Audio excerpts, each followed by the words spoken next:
This wasn't intentional, but this is pretty much going to be a tour of boutique Blu-ray manufacturers because I have one from four different manufacturers here. So, the first thing that I want to show you is something that I got yesterday. And I got this from Amazon, but look, I know I'm on a buying freeze right now because of my situation, but this was $10 off. I couldn't not get it. Like, why would I not get it? I mean, yeah, I could probably just have waited or whatever, but no, I didn't. But this is a movie that I love. I love this movie so much. I love it so much that I recently, as in Sunday, like 2 days ago, I did a short talking about this movie and how much I love it, but I only have it on DVD. I know it's on 4K from Arrow, but I hadn't gotten it yet. By the way, you know, if you didn't know that, I do shorts on all the Blu-rays and stuff, DVDs and stuff that I put on my shelf, and if you want to watch those, cool. But this is what I got: Robin Hood, Prince of Thieves, from Arrow Films. Now this is the standard edition. This has a disc in it. That's it. Like a lot of Arrow sets and things, they're like these very, very extravagant sets with, lobby cards and books and all kinds of stuff. The only thing that this has as kind of a special feature is that you can swap the label around and get the theatrical. But the good thing about this, in fact, I'm going to put the theatrical poster on the outside just for a change. Looks good. It looks good. But I mean, look at all the content. There's so much content. But it's 4K, of course. It's got all the special features that were on my DVD, plus some newer ones. So I'm really looking forward to watching Robin Hood, Prince of Thieves eventually when I get to it. I have a lot of stuff. But the next movie, or I guess the first movie that I watched, let me tell you a little story. So this was this had to be mid 90s. I saw a bit of this movie somewhere. I don't know if I saw it at a friend's house. I don't know if I saw it on late night TV, but I saw just a tiny bit of it and was completely like drawn in, and I wanted to see the rest of it. And it looked like The Evil Dead to me. I was like, this is The Evil Dead, right? No, it wasn't The Evil Dead. Of course, I watched the Evil Dead movies. No, it wasn't an Evil Dead movie. I thought that's what it was. Turns out, it was this movie. This is from Severin. Dellamorte, Dellamore. And I'm like, this is not the movie. But yeah, the American version of this movie, oh my gosh, get out of there, is called Cemetery Man with Rupert Everett. Now, again, I'd never seen it. And for some reason, I decided to get the big box set that comes with the book, and it comes with the soundtrack, and it comes with 2 Blu-rays. I mean, this is a pretty full set.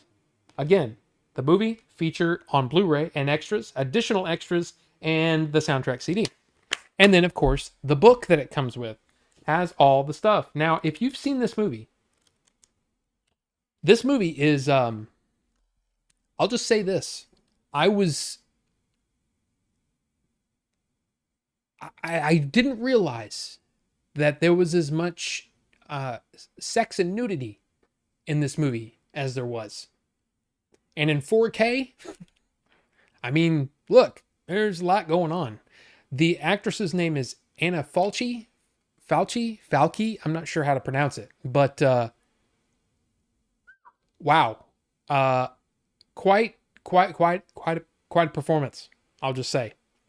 But the whole story about this movie is that this guy works in a cemetery, and he's got like a sidekick, and he's kind of this. Is there a picture of the sidekick in here? Let's see. That's Anna Falchi, by the way. I mean, look, I'm just saying, look, she was a looker. And of course, Rupert Everett, you might know him. The only place that I knew of him was from My Best Friend's Wedding. He played Julia Roberts' gay best friend and kind of made a name for himself in the United States. But apparently, he's a British actor, and he was already a big deal in Italy. which is where this movie was made. And yeah, where's a picture of the guy? Oh, there he is. That's his sidekick. Okay, so they work and they live in this cemetery. But what happens is a week after people get buried, they come back to life, and so it's basically their job to take care of them. Well, there's a lot of crazy things happen. I don't want to go into spoilers, but this I don't even know if this movie is available anywhere else. But this was from Severin, and for some reason, I got a wild hair and said, I'm going to buy. This was months ago when I bought this, by the way. I said, I'm going to buy the Big Bad Special Edition because I've always wanted to see this movie and I want to see it the best way I can. I didn't need to buy this Big Bad Special Edition because I got to be honest with you, I'm not a huge fan of the movie. The movie's the best thing about the movie is it was made in 94, by the way, 1994. For, if you're nasty, 1994. The best thing about the movie is the way it's shot. It's like every time there was a chance to do something creative, they did it. There might be, a scene where it's like, okay, there's these two people talking and one crosses from this part of the room to the other. The director and cinematographer would try to do it in the most interesting way possible. Sometimes it's a little overboard, but a lot of cases I was really impressed with the way that the movie looked. It wasn't exactly a low budget movie, but it wasn't high either. So it was really, some of the effects were really impressive. I enjoyed the technical side of it, but the movie itself is way out there because you think the movie's going a certain way and then it just changes gears and he turns into a different kind of guy. And it's weird. It's a weird movie, man. It's just a weird ass movie.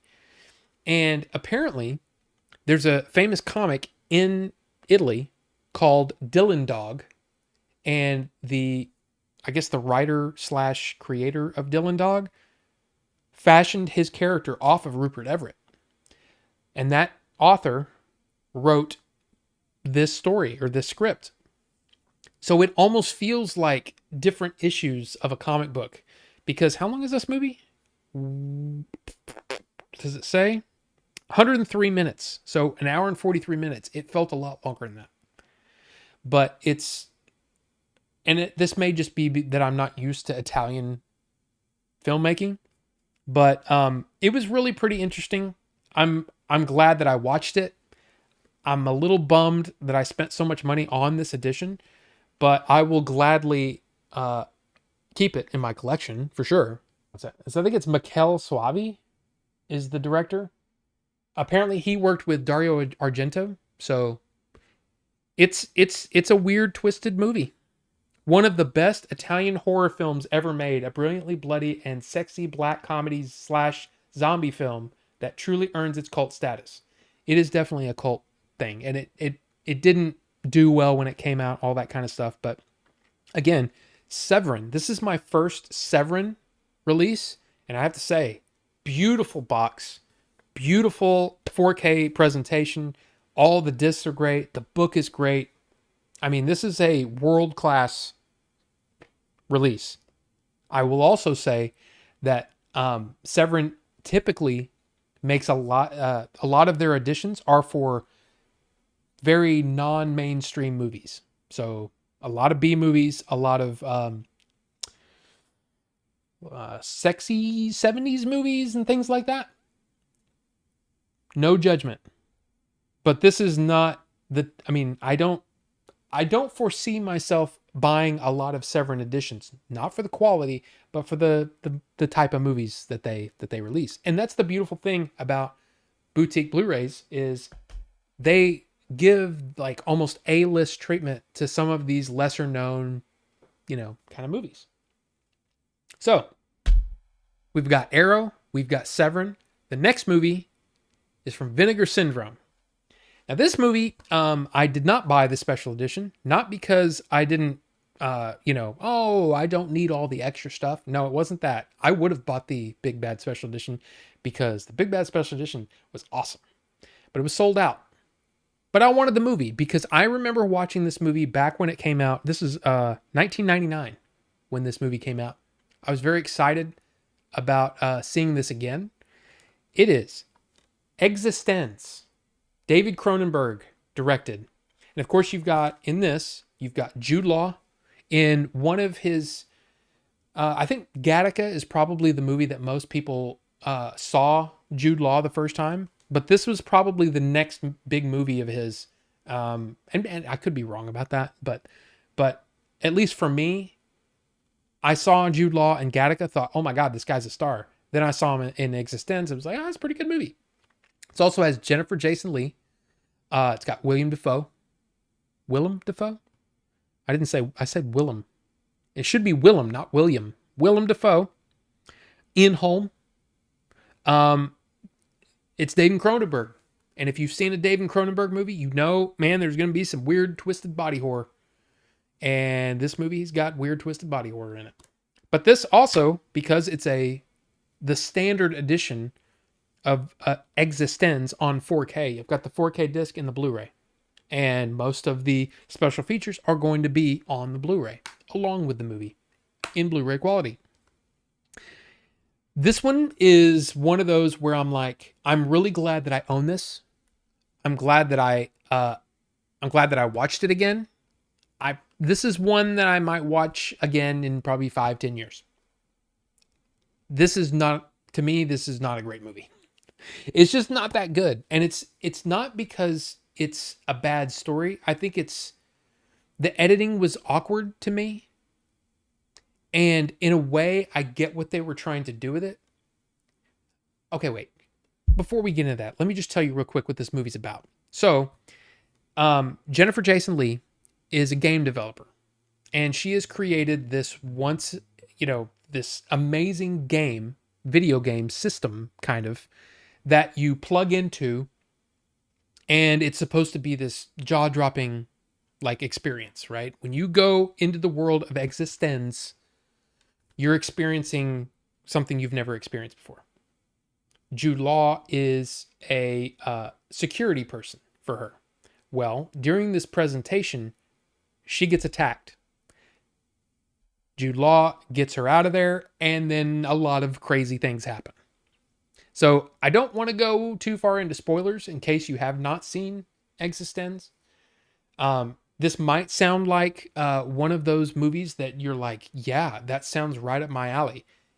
If you're into video games, this is an interesting movie because there's a lot of things that they do in the real world. Like, you're just seeing it, but it's very video gamey and it's kind of interesting in that way. All of these movies are interesting, even though some are better than others. All of these movies are interesting, but like I said, I don't think Dellamorte, or Cemetery Man, quite worked on what they tried to accomplish. I also don't think that, especially since this movie came out just a couple of months after The Matrix, it didn't quite work either, even though they share some themes. One of the things that I will say about this movie that makes it a little better than The Matrix is that, gosh, I don't know how to say this without no spoilers. I'll just say this. There are worlds that are built that you're experiencing. There are even worlds upon worlds. And I think what happened in The Matrix is there were things that kind of led you, or at least led me to think that there were going to be multiple levels of The Matrix. And they didn't really do that in The Matrix. They do that here, which is very interesting. So, like I said, I think this is an interesting movie. It's not a great movie. I don't think this is for everybody. It's also got some really, just weird, twisted stuff. I mean, if you've seen a David Cronenberg movie, you know that he's kind of into that, So I enjoyed it. I'm glad I own it. But I'm also really glad that I didn't pony up the dough for the Big Bad Special Edition because I don't like the movie that much, if that makes sense. So there you go. The next movie is an absolute bona fide, no question classic. Okay? This is a freaking classic. 12 Angry Men. Now, if you have not seen this movie, seriously, you need to see this movie. 1957. It's how long? 96 minutes. It's not a long movie. It is incredibly tight script. The acting is phenomenal, bar none, no question, unbelievable. Okay? You need to see this movie if you have not seen it. And if you have seen it, watch this again. Because this is one of those movies that makes you realize that, yeah, you can make great movies. And I think that we can get back to this. And I'm not saying that, some of the best movies of the last however many years aren't as good as 12 Angry Men.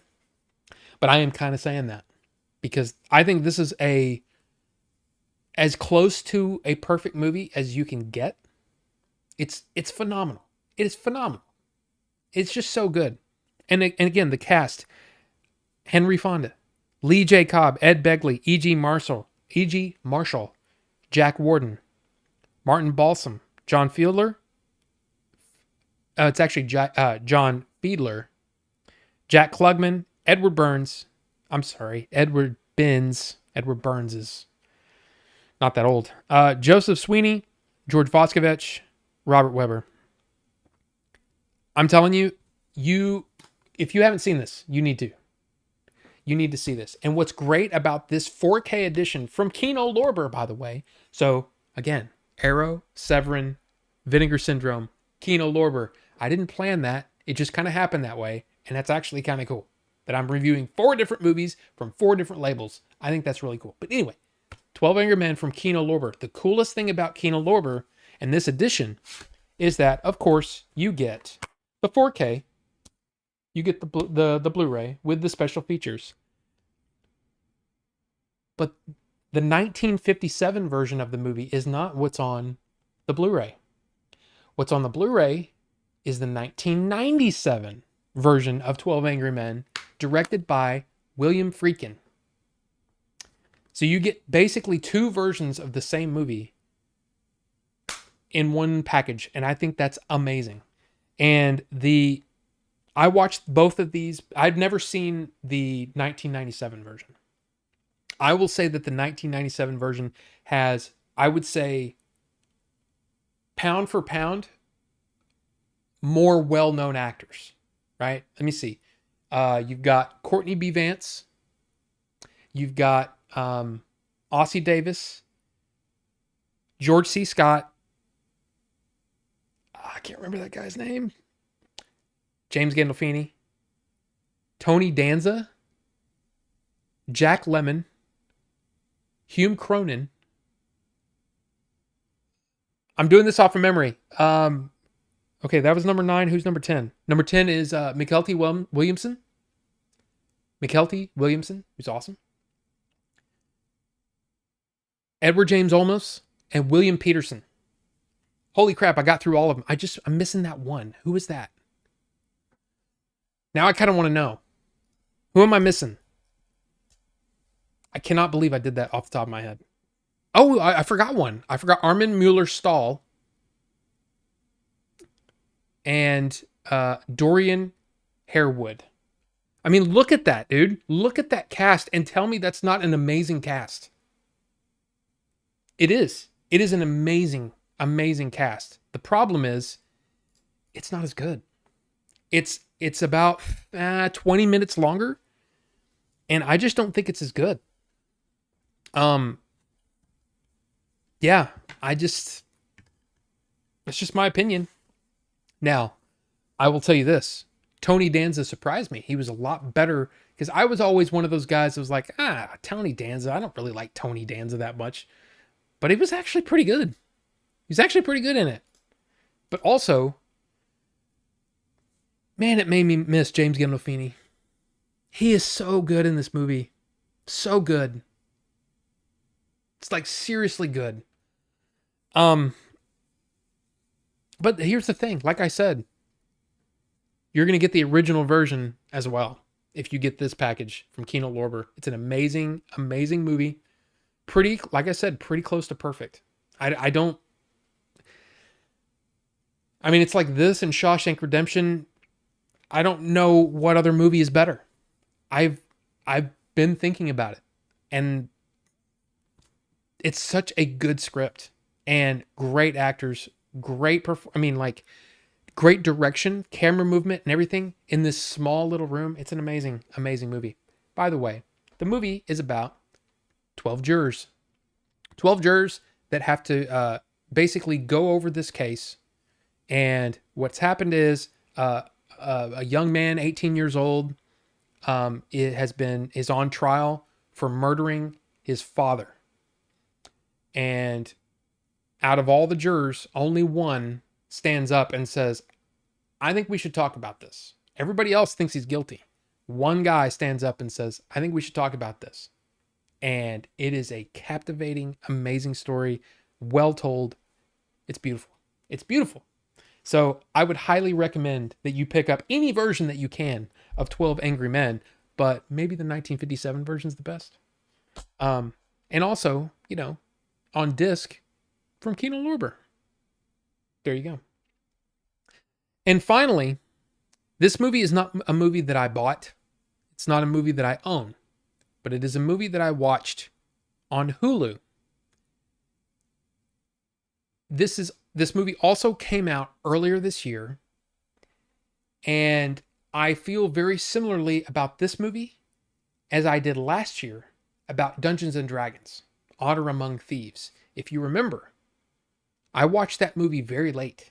I was very late to the party on Dungeons and Dragons Honor Among Thieves, and the movie did not do well at the box office. And I felt really bad because I thought that even though I have a smaller audience than, say all these other reviewers out there, I don't have the largest audience.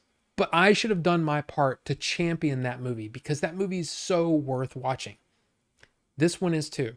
And this one did way worse in the box office. In fact, there's an actor in this movie that's had, I'm just going to say, 2 duds this year as far as box office.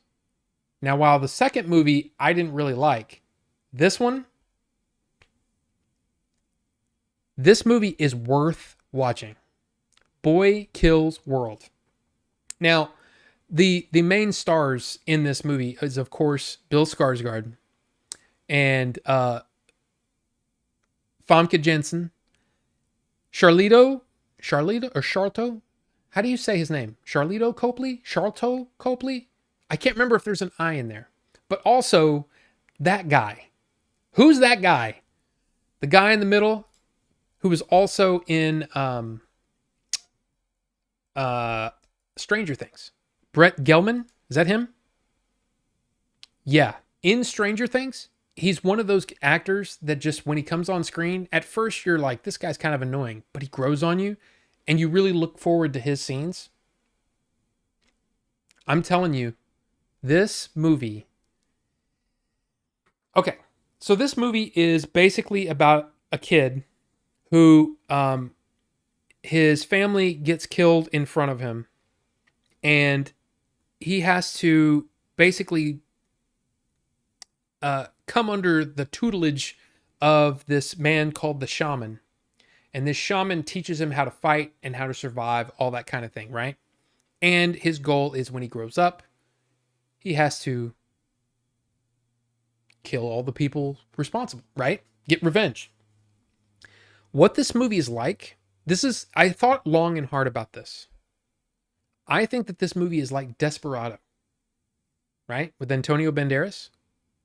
And the way that it's like it is that it is a revenge story. It is a story where there's crazy, the combat is insane. There's crazy camera angles and all kinds of fun stuff. But if you really stop for a second and start to think about the plot, you start to lose the point. And I think that the plot of this movie isn't as important as the fun that you're having. I had so much fun watching this that the plot just I didn't care. I didn't care what happens, or whatever, like what, big plot twist. I don't care. Now, there will be some people that when they get to the third act, There's something that happens that you might go, okay, I don't like that. I don't care. Like me personally, I didn't care. I sat there for a moment and went, but wait a minute. And then I thought, I don't care. I don't care. I'm having so much fun. I don't care. That's what this movie's like. It has so much action. It's like it's got very John Wick style, but even like crazier action than John Wick. It is a bunch of CG, blood and stuff like that. But don't let that take away the fact that this movie is crazy and it's a lot of fun. Very fun. This is another movie where if you're into video games, you're going to get a lot out of this because this feels a lot like a beat 'em up style game with bosses, and it's just fun. It's just fun. And I don't even want to say anything else. I'm just saying, just go watch it. If you have Hulu, go watch it because it is so much fun. So yeah, Boy Kills World. I am probably going to end up buying this on 4K disc because I enjoyed it that much. And I think it's one of those movies that I'm going to be able to continue to watch and just sit back and just have a good time because that's what this movie is. And this movie made I think less than $4 million on its box office run, which is insanely low. I don't know what the budget was, but yeah, total worldwide made less than $3.3 million. Total. All I'm saying is I feel like I let you down. I feel like I let everybody down because this is a movie that I feel like I could have championed and that maybe some people would have gotten to see it and maybe some other people would have liked it. This is a great movie and I had a great time with it. I will also preface that by saying there are going to be people that watch this movie on my recommendation and go, that's not a good movie. I understand. If there are people that watch that movie and step away and go, that movie sucks, I'd go, okay, I understand. But I had a great time with it. And I think if you can just let go and just take the movie in, I think it's a good time. So Boy Kills World. Damn it, Bill Skarsgård is such I'm quickly, even though I didn't care for The Crow. I really didn't. But I like him. I really like him as an actor and I think he's really good and I think he deserves to be a big star. Hopefully Nosferatu on Christmas this year. Hopefully he'll get a hit this year because he's had 2 pretty big duds. And those are both Lionsgate films, by the way, as well. But anyway, there you go. Those are the movies that I watched this week. I would love to hear from you if you've seen any of these movies, if you have any other movies that you've seen, or even TV shows or whatever you're watching.